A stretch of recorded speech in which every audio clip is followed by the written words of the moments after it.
In the daily combat that passes for American politics, it can be easy to lose sight of what is really happening. And in many ways, that is what is happening in regard to Russia. We'll postulate here that Russia is more of a menace on the world stage than any of us wants. And that menace goes beyond meddling in our elections. The days of the Soviet threat are gone, but we are now seeing the return of a forward-leaning Russian state.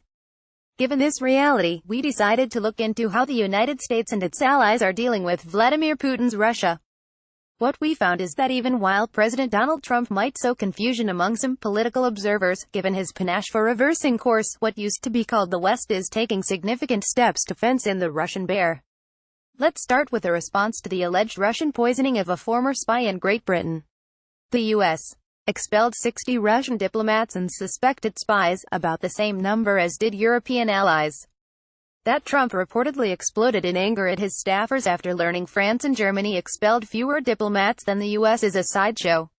Facts matter. And the fact is, a lot of Russian diplomats were sent packing. Trump makes the right call on Syria. Will he now offer a clear plan for what's next? Trump has taken other steps as well. He sent defensive weapons to Ukraine, something the Obama administration refused to do.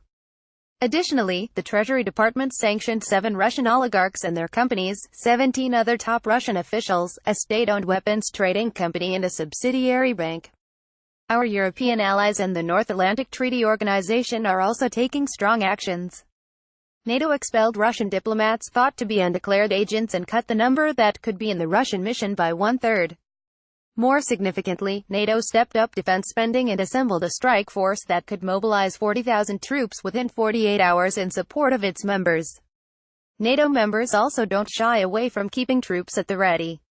All of this ensures that the alliance is better positioned as a deterrent than in recent years, said NATO Secretary-General Jens Stoltenberg during a recent visit to our editorial board. Trump's fiery rhetoric is the right tone for North Korea. That doesn't mean Russia is boxed in. Meddling in elections, disinformation campaigns, cyber attacks and attempted assassinations on foreign soil seem to have become standard operating procedure for the new Russia. So more needs to be done. It doesn't help that Trump appears reluctant to call out Putin directly or engage in the possibility that Russia tried to influence our elections. But if actions speak louder than words, and they usually do in international affairs, it seems clear that leaders across the West have come to understand the danger Russia poses and are actively working to oppose it. What's left is for the American president to lend his voice to an organizing principle and standing against the vision Putin offers the world. Got an opinion about this issue? Send a letter to the editor, and you just might get published.